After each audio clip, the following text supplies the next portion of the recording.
Hello and everyone, welcome to Anfield Index, the Daily Red podcast. It's my first time hosting Dave's show anyway, and I'm joined by a very special guest, a very familiar face on Anfield Index. You know who he is. Grizz, how are we, mate? We're all right, Jack. I think we're all right. If you asked me last night, maybe the emotions and feelings would have been different. But yeah, we're gonna get into it and get into all things Liverpool and Fulham, I guess. How are you? I'm not too bad, mate. Yeah, I concur with what you've just said there, mate. Disappointed. We'll get through it anyway, but obviously we'll get all the insight and latest from off the back of obviously a very hard-earned draw, to say the least, anyway. Got all the social posts as well. We'll have a look at what some of the players have said and obviously the post-match press conferences as well, and mainly getting all your thoughts as well in the comment section below as well, Red. So whatever social media platform you are watching, if you're new to Anfield Index, make sure you do hit that subscribe button as well. Do drop a follow on the like and share and subscribe button as well. So we do produce 75 free podcasts per month as well, with over 600 plus free articles per month, and that is all on AnfieldIndex.com as well. And of course, the Gags Tandem Show and obviously Grizz's show, and obviously there's plenty of great LFC content here at Anfield Index. And if you want to check out the pro version, that's £3.33 a month as well. But still plenty of it, so much content throughout the month as well. And what an exciting season this is expected to be, Grizz. Obviously, Liverpool, I know, obviously, I've been on your show once, I think it was, over the last couple of years as well, mate. And I know your excitement of watching this Liverpool side over the years. Just quickly touching on, obviously, the result last night, mate. It was a game that we were all expecting to come in and very much win, but in terms of the fight from Liverpool, it's very much something that we've seen throughout this season, and the objectives going into this season. It's surprised me in terms of the change of manager, mate. What's your thoughts on obviously tonight? Yeah, I mean, look, we've been accustomed to, or we've been reading up on this new manager's style of control and far more calmer demeanor and sort of a move away from the gung-ho heavy metal football that was under Jurgen Klopp. Yeah. But the last couple of league games have been pretty much back to Jurgen Klopp, absolute mental stuff. I mean, we're on the back of Newcastle 3, Liverpool 3, and Liverpool 2 and Fulham 2. Suddenly, control and patience and gone out the window. Has gone out the window for absolute mentalness. But my overall thinking after yesterday is the level of character and mentality. Now, I know that's two boring words. People hate using those words and always refer it back to Brendan Rodgers' era, like character. But you just don't win league titles or trophies of any note without having amazing character and personality and mentality. And I think through adversity, we've shown in the last two games that in different ways, Newcastle, the performance wasn't great, but we got the result. Yesterday, the performance was great, but we still didn't get the result. But adversity through both games, we've come out unbeaten. It's not the greatest result, but I thought it was one of the best performances of the season. Yeah, certainly, mate. We'll get to a couple of the key players as well, mate, but I very much concur, mate. I know chat would as well. If you are watching on the live or if you're watching on the repeat, do let us know what you thought and what Grizz has said and what we've said as well. And certainly the Liverpool players will get through their comments today as well.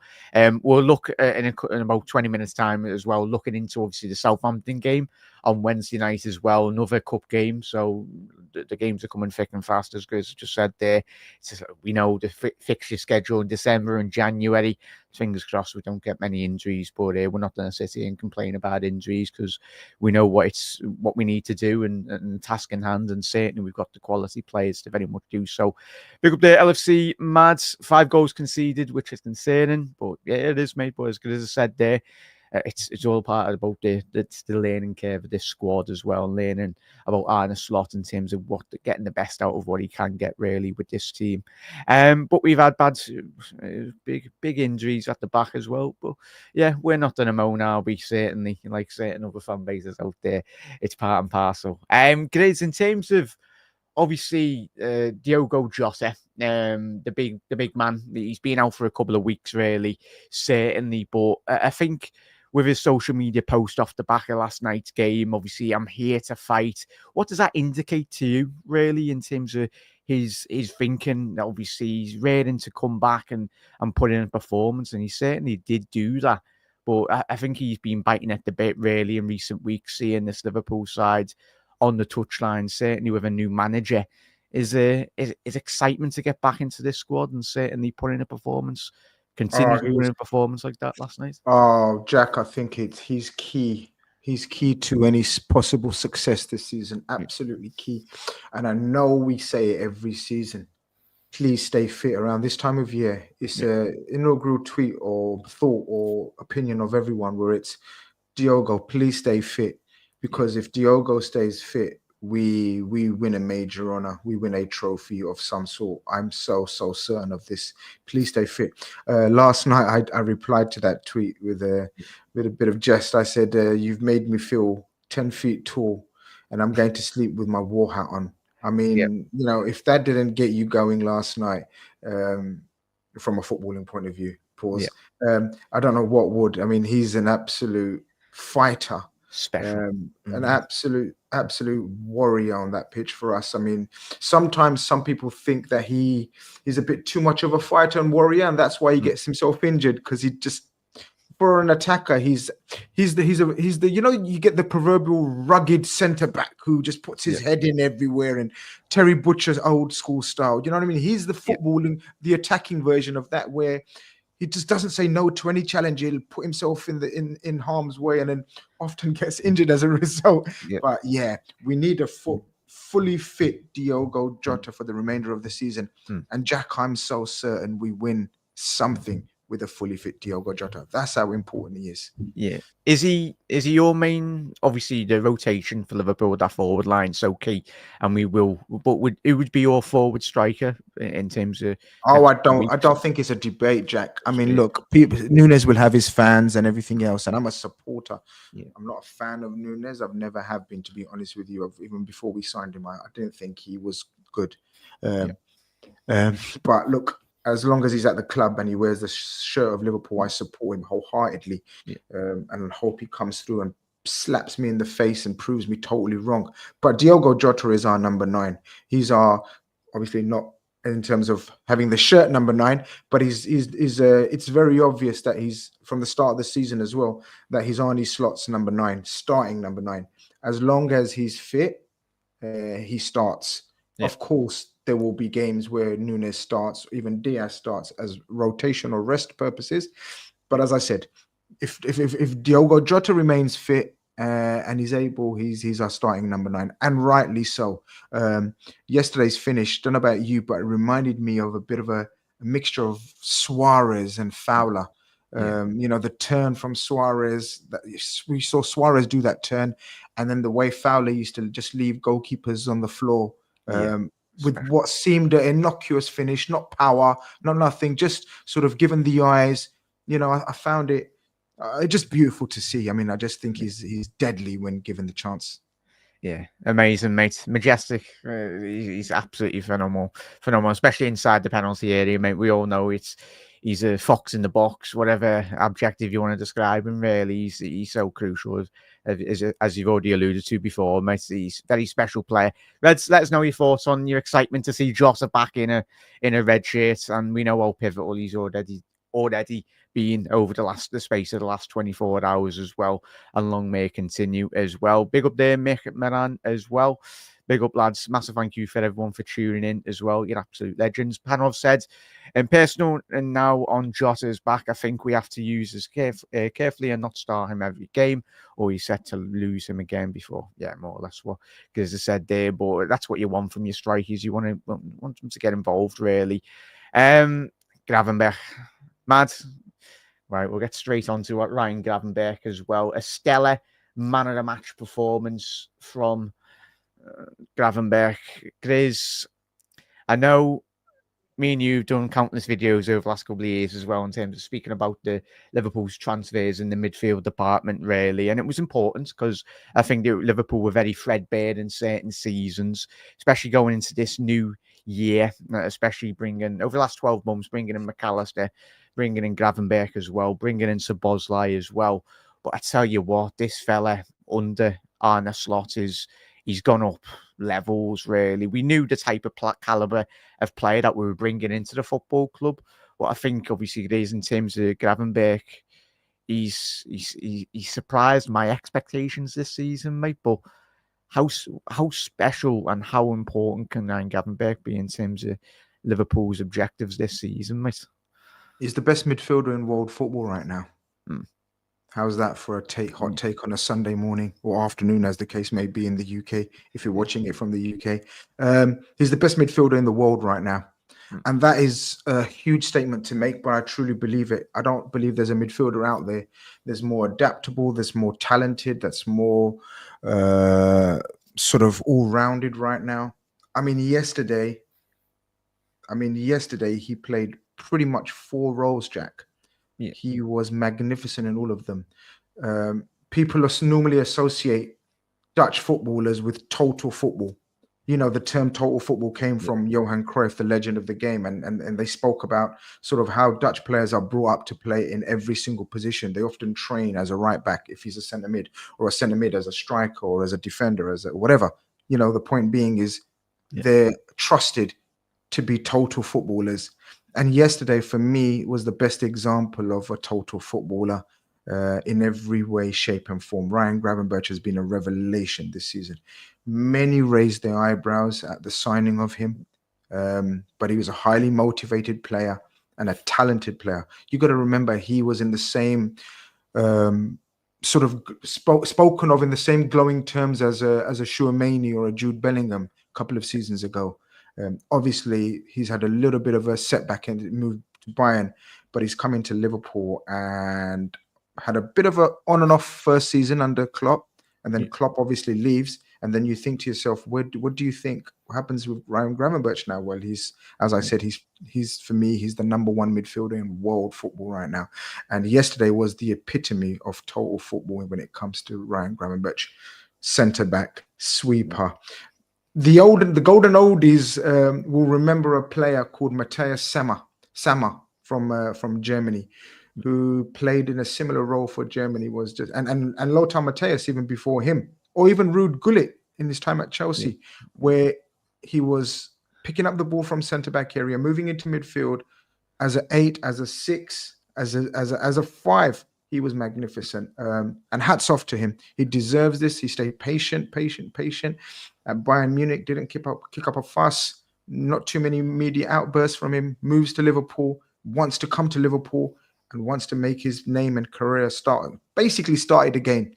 Yeah. And you know, I'm so chuffed to bits for this fella. He seems like a lovely fella, always smiling, always happy, and long may it continue, Jack. Long may it continue. Long may it continue, mate. Yeah, obviously a couple of those names a bit before my time, mate. But I know a lot. I know. Sometimes I do tend to show my age, but hey, it is what it is. It's all good, mate. Oh, good. I'm learning stuff anyway. Some new player names as well, anyway. Everyone go and Google Matthias Sammer from Bayern Munich in Germany, and you'll see the because someone earlier on said, who would you compare him to? A cross between Ruud Gullit and Matthias Sammer. There you go.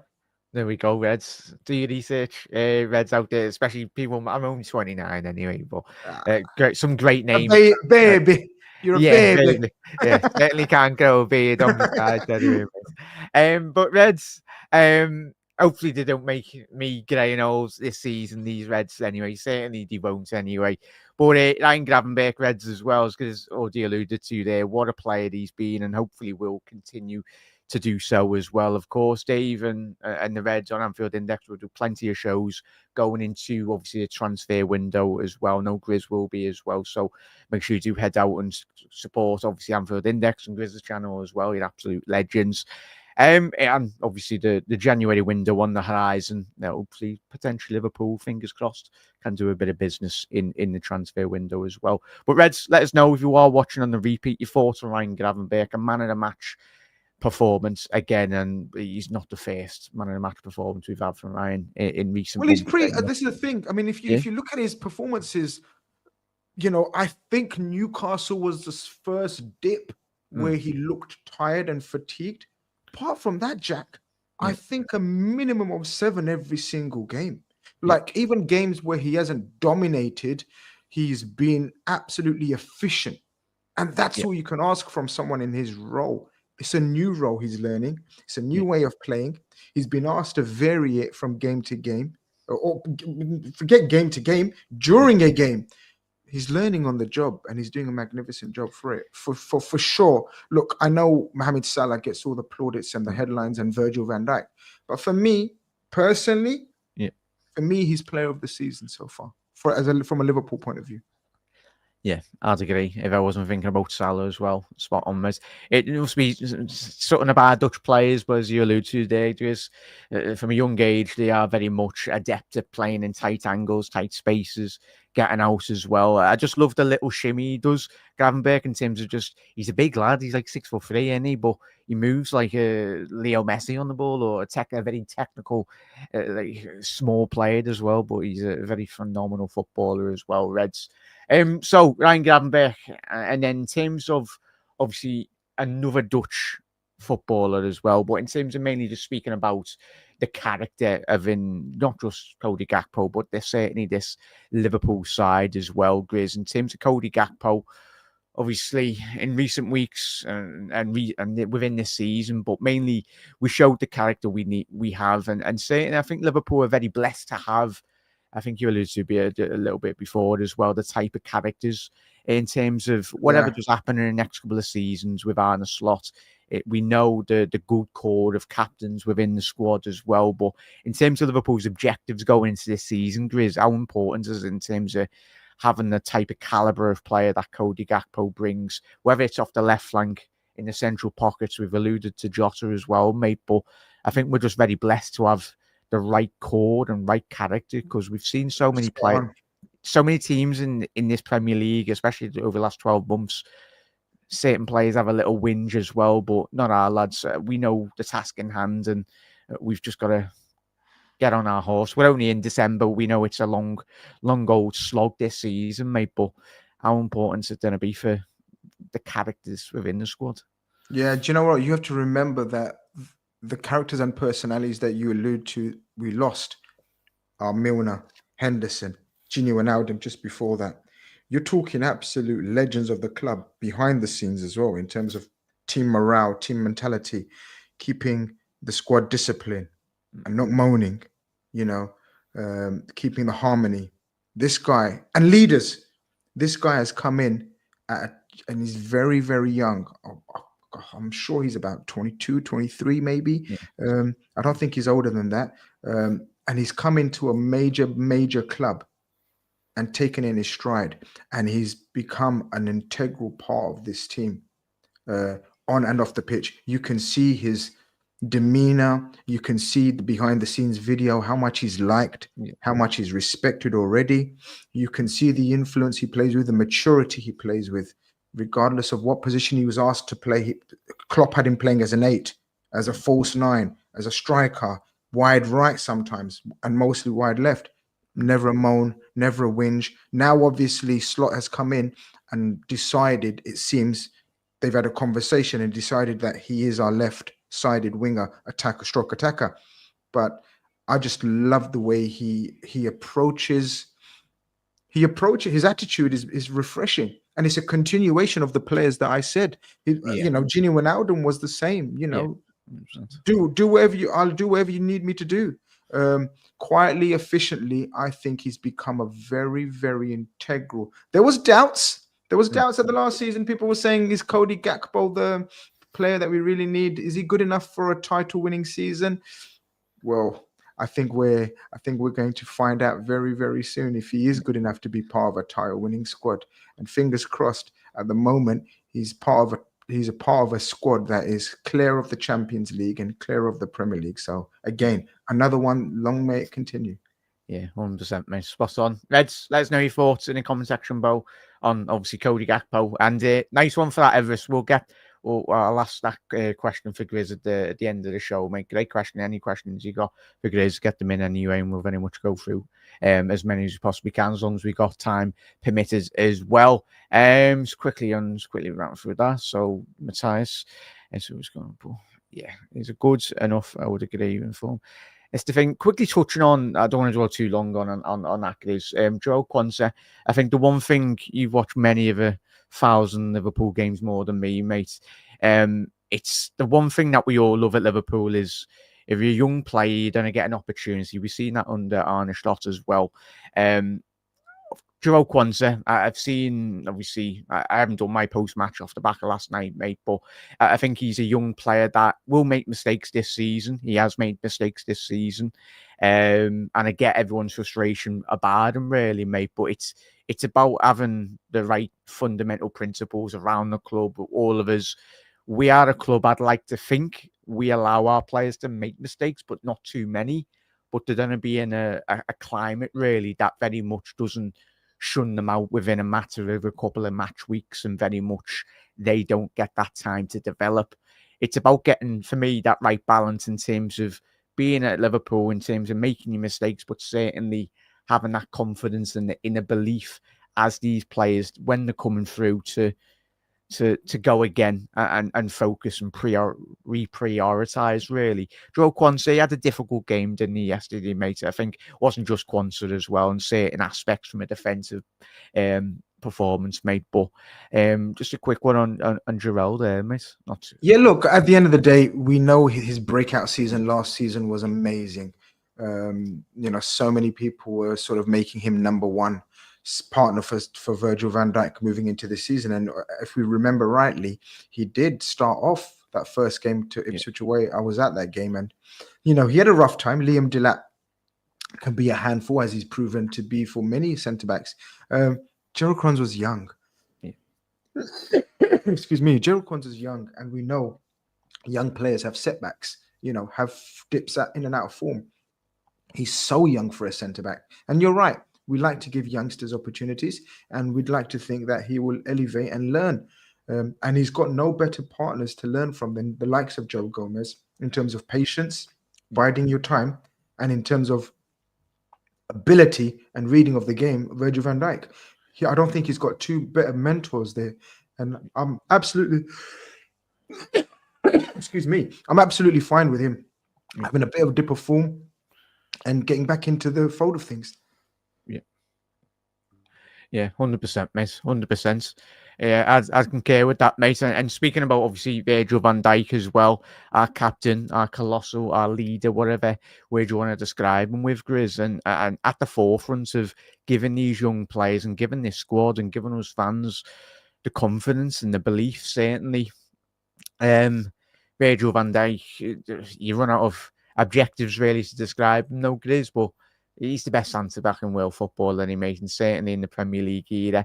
He's up for rival fans, but from my point of view, and being biased, I think he's got all the attributes to very much thrive and be in the contention alongside Ferdinand and Teddy, mate. Both very highly level centre-halves anyway, but certainly he's got all the attributes to even compete alongside them, mate.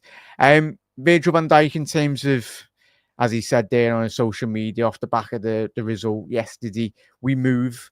He's been here, done that, won the league at Liverpool, won the Champions League, won numerous trophies at Liverpool. There's no one, I don't think, for any of us that we'd rather be leading this Liverpool side, mate. Absolutely. He's a class above the rest. Oh, absolutely. And I actually think the captaincy has made him not a better player, but back to his absolute best. I mean, obviously, peak Virgil van Dijk was, for me, the best centre-back ever in the Premier League's ever seen. With due respect to the names that you mentioned, absolute world-class centre-backs. But this guy has it all. You could pick a fault in all of the other said centre backs. You can't pick a fault. With this guy at his best, you can't pick a fault. And that's why Virgil van Dijk's peak is the highest peak of any centre back. Yeah. But I think the captaincy has elevated him. I genuinely thought, and what do I know? But this proves what I don't know nothing. Because last season, I actually thought we've seen the best of Virgil. I thought, regrettably, we're not going to see the best of Virgil ever again. Maybe it was a fair assumption. Maybe it was a naive assumption. But he's proved me totally wrong. He's come back stronger, better, fitter. Fingers crossed. And, his leadership qualities will be absolutely vital going into the latter part of the season. I know it's not the latter part quite yet, but, from now onwards, we will need to sort of rely on his leadership skills. He's been absolutely immense as a captain. Yeah, I was going to say, how do you foresee the next 2-3 year deal going if he does get that new deal, mate? How would you very much see him transcending his Liverpool game in terms of the next 2-3 year period with that new contract? Do you expect him to continue that ability in terms of if he was to lose a yard or two about his pace anyway? But yeah, I think he reads the game so well, doesn't he? Yeah, he's one of those guys that, another cliche where you can see him playing into the latter years. Another 2 seasons, I don't think would be a problem for him because of the way he plays, because of the structure that Slot's creating around him, because of his partner centre-back being very quick, either Gomez or Konate. So he can utilize their pace, so to speak, and just read the game. I mean, for him, my only criticism, and we were talking about weaknesses, and he hasn't got a weakness. I actually tell a fib. I think his only weakness would be sometimes the game's too easy for him, and that would be the only weakness in him. I think sometimes the game is too easy for him.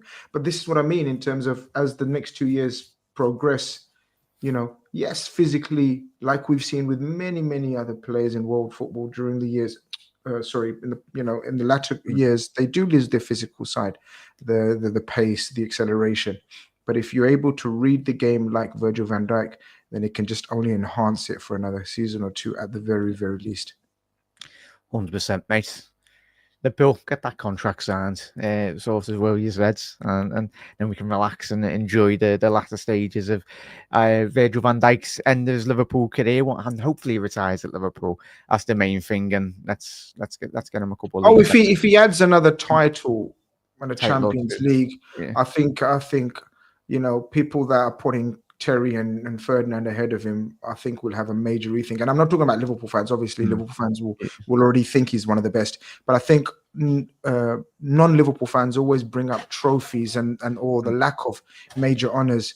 But if he's able to add a league title or a Champions League to his tally, then I think there won't be many neutrals that don't think he's the greatest ever.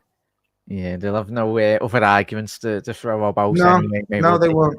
Yeah, it's so Reds, let us know your thoughts on Big Virgil anyway. I tell you, he's taken us to war this season in the Premier League, and what a leader he is anyway.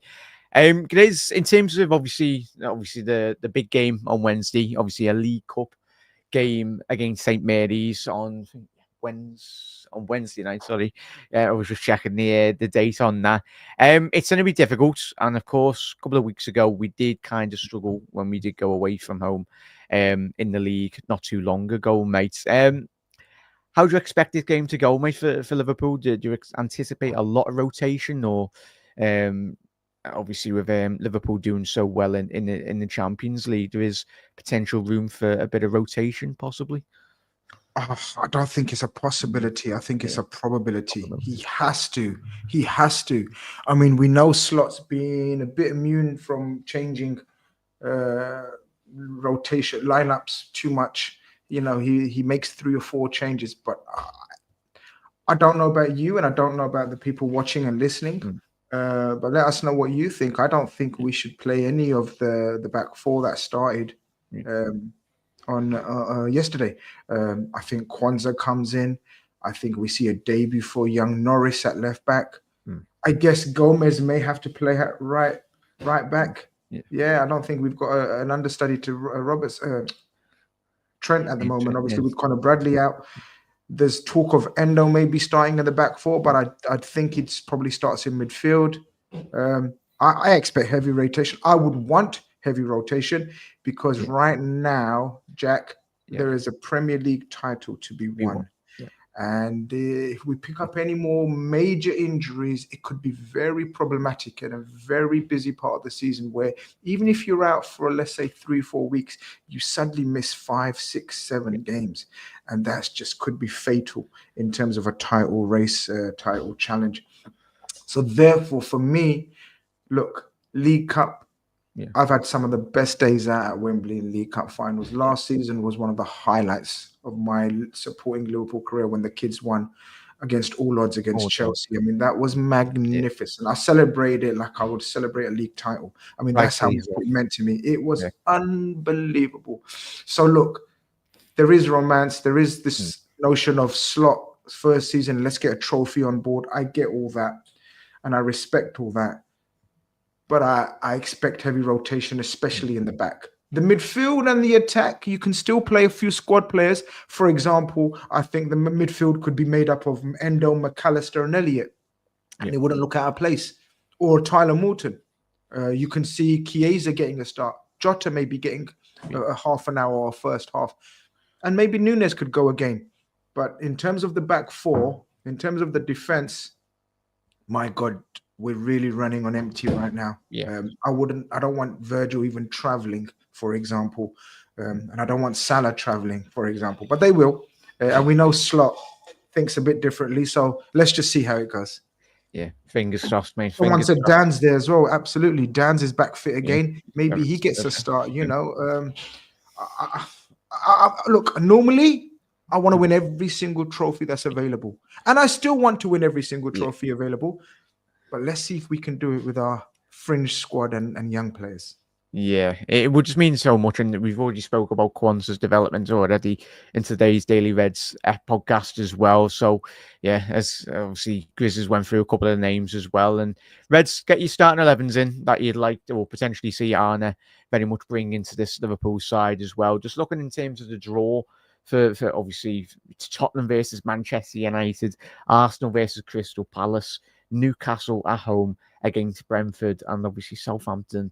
Liverpool are travelling all that way in the cup as well. Of course, Tottenham desperate for a trophy, mate. But I can care really, mate. As we said, we've been in this situation over the last couple of seasons that when we get into the realm of when we speak about quad, there's a reason why it's never been done. And if there was one squad in the last 20 years that potentially could have done it, was possibly that Jurgen Klopp side. But we know how detrimental it was in terms of our long-term ambition, because we don't want to be running. Look at Manchester City this season, Grizz. They're running on empty at the minute, at this current moment in time, in terms of how much energy they have spent in terms of winning 4 league titles back to back as well. And it's not easy, as we know. It's certainly in title runnings, mate. We don't want to be put into that position, certainly, to be where, say, we get to the February time in Liverpool. We get obviously in the FA Cup. Obviously, hopefully by that time you've already won potentially the League Cup as well. So it's a nice idea, but in reality, it's a situation that Liverpool, when you analyse it back, it's certainly not a situation you want to be seeing Liverpool in, which is mad. I know it's difficult to say that we don't want to be seeing Liverpool. Of course, we'd like to see Liverpool win trophies, mate, but certainly. It's the big ones, look, all big ears, and the Premier League number 20 we want. Especially it depends on the stage of and development of the squad and the coach. And look, taking all things into consideration, this is Klopp's team squad. Slot has just literally taken over and taken us to this stage and level. And so we can't be greedy. Now, I know people sometimes take that the wrong way and say, oh, no, expectations. We should have our expectations to win everything. Like you said, who on earth has ever won everything? You know, it's just not possible. So therefore, you have to be smart and clever, especially in the modern day and age, with so many issues surrounding fitness and health. and players optimizing their levels of performance. We got to be smart. We got to be clever. And as I said, priorities. And as I don't know about you guys. Again, people watching, listening, let me know. Yeah, let us know. For me, the league title is absolutely everything right now. I would sacrifice anything if it meant we win the league title.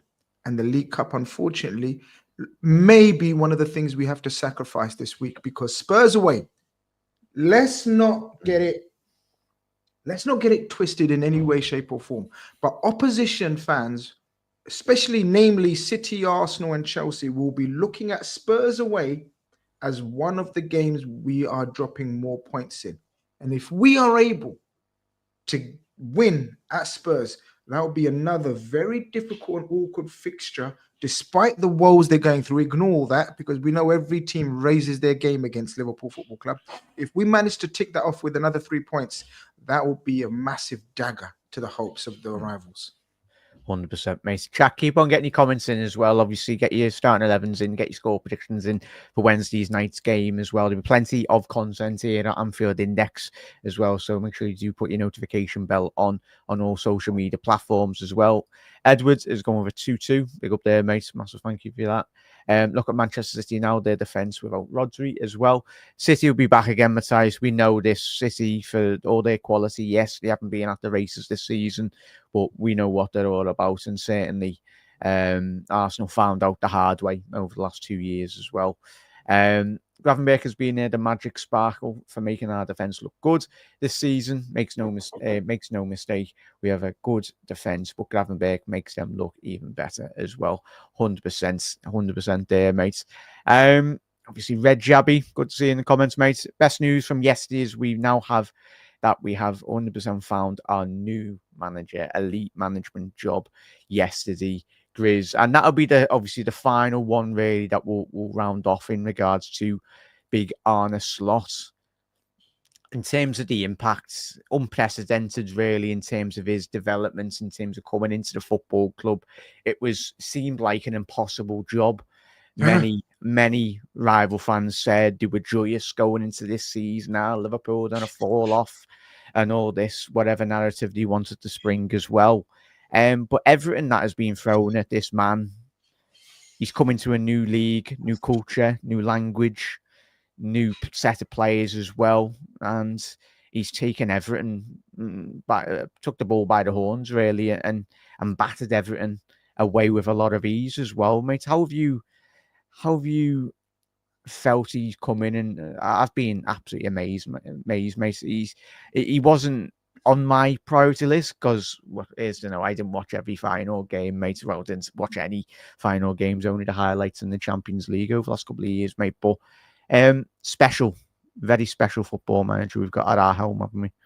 Yeah, I think he's been an absolute revelation. I don't think even his most ardent followers of his managerial coaching career would have suggested or would have said that this would be the state of Liverpool right now. I just think he's been magnificent on and off the pitch, Jack. So we've spoken about his on-field tactics and his game management, but his player management and his medium management, for me, have been nothing short of first class. Like, he's been impeccable. People need to go and watch his post-match reaction yesterday, all the interviews he'd done. Absolute class. Very easily he could have lost it, and people were asking him questions in the hope, with the intention that he says something out of turn. You know, all the presenters of Sky and NBC and all the other outlets that were interviewing him after the game were trying to bait him, but he didn't fall for it. He gave the right response. He said, I'm not going to blame the referee. You know, the referee's got a hard enough job as it is. You know, VAR had a look at it, didn't think it was worthy of a change. Gave all the right answers with an absolute straight bat. Sorry to use a cricketing analogy, but sometimes, you got to switch it up sometimes. With a straight bat, he gave an absolute impeccable reply to every bait question. And I think he's been a breath of fresh air. And again, just I hope he wins a trophy in his first season. That would be amazing, and I hope that trophy is a Premier League. Yeah. What phases Arne in? A lot of people have said what phases Arteta in. It's a valid question. It's a valid question, Jack. Yeah, so 100%, mate. It's if you cannot be a good communicator, as Mr. Was said here, you can never be an elite manager. Communication, and Jurgen Klopp highlighted that so much, then he does, in terms of it in any business, any form of business, you need to be a good communicator. But certainly, I think we all seen that 5 Live interview with I think it was one of the chefs or whoever the celebrity was, and he spoke about Trent. He had a little conversation, and Trent just explains it. He just says, like, I think we've all seen the interview about just saying Trent's just arcing his body certain elements, but it's elite level management, mate. It's exciting, and we're only 4 or 5 months into the Arne Slot, obviously, career at Liverpool, mate. Long may it continue. The most important is having a Champions League. Yeah. And we've got 6 of them, mate. Let's go for our 7th this season, mate. Right, the final. Get a couple more questions in the comment section below as well, Reds. I think, where's that comment that I did favourite? Grizz, this one's from Everest. It was a couple of minutes ago, Reds. You haven't already done so, Reds. Do drop a like on the video as well, whatever social media platform you are watching as well here on Anfield Index. But final question here, Grizz, for you. Everest has said, Grizz, do you think Robbo needs to be replaced, or was last match just a bad day at the office? Yes to both. Yeah. Yes to both. There's nothing wrong with saying yes to both. And I think that's the right opinion to have right now. I don't think many Liverpool fans, whether you're Robbo's biggest supporters or you don't rate him, can argue with the fact, or the opinion, I should say, that Robertson should be replaced long term now. When I mean now, in the next 2 windows. Yeah. Very unlikely in January. I'd say no in January. Just won't happen. But in the summer, we fully 100% expect another left back to come in. Yeah. Now, then what happens is you have a choice between keeping Robertson as your backup or Tsimikas as your backup. Yeah. I'd wager my bet that Robertson is kept as the backup left back. And I'd say that makes absolute sense. Experience, invaluable experience. Again, that winning mentality, the right mentality. We know his powers have waned. It's, again, very natural. We know his strengths were rampaging up and down that left wing, and being an able cover for Mane and Diaz and Gakpo now, overlapping, underlapping, and tenacious in the tackle. Very few wingers would get the better of him. But we've seen in the last 12 months maybe that a lot of attackers, not a lot, but a few attackers have got the better of him. And there's no shame in that as you get older and slower. And he's never been the most technically gifted. So when your powers, physical powers wane, you're relying on your technical ability. And that's where his weakness, let's just say, out of all the strengths he's got. So, yeah, it was a bad day at the office. And he definitely needs to be replaced long term. But I'm not having this slander of get him out of my club and finished and dead, or all this abuse that he's been giving. That's just attention-seeking rubbish from people. I tweeted this morning, show some class. Let's not be like other fan bases where, at the slightest sign of deterioration, we ask players to leave our club and get out my club, and you don't worthy of wearing our red. If anyone's worthy of wearing the red of Liverpool, it's Andrew Robertson. 7 million signing from Hull, 5-6 seasons ago. Oh, that's a free transfer as well with Kev Shoes going the other way. Yeah. So I'm not in the business of slandering our players and abusing our players, but absolutely in the business of when it's time to replace them, show them the respect they deserve, and let the manager and the recruitment staff replace him adequately. Yeah, 100%, mate. We do things the Liverpool way, certainly over us, especially. But yeah, what a left back as well. What a left back, an absolute legend, Jack, an absolute legend of the club, and an all-time great in my opinion. 100%, all day, every day of the week, mates, as well. Obviously, quickly rattle through all these as well. Massive thank you to everyone that has tuned in to the latest, obviously, episodes of the Daily Red podcast. as well. There will plenty of content coming throughout this week as well here at Anfield Index. But if you are new around here and you just discovered Anfield Index for the first time, hit that subscribe button down below. Obviously, we do produce 75 free podcasts per month as well. We're over 600 plus free articles per month, and you can go and check out all that on AnfieldIndex.com as well. And if you want to subscribe to the pro version, that is £3.33 a month, and it opens up a whole greater catalogue of great LFC content throughout the week as well. Grizz, it's been an absolute pleasure, mate. Massive thank you very much for coming on, mate. And will you be going to the game on Wednesday? No, I'm gonna let the academy kids handle their business. I'm at Spurs next week, so that should be tense and stressful.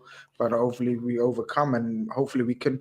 Look, I still want us to go through on Wednesday. Just play the kids and the squad players, and it's been an absolute pleasure speaking to you. You've been more than able duty for Dave. I mean, I do miss Dave, but you've been absolutely brilliant. So it's been a pleasure, mate. Yeah, Dave, if you're watching, hopefully you've done a good job, mate. Anyway, it's been a pleasure to host with Grizz as well, as always.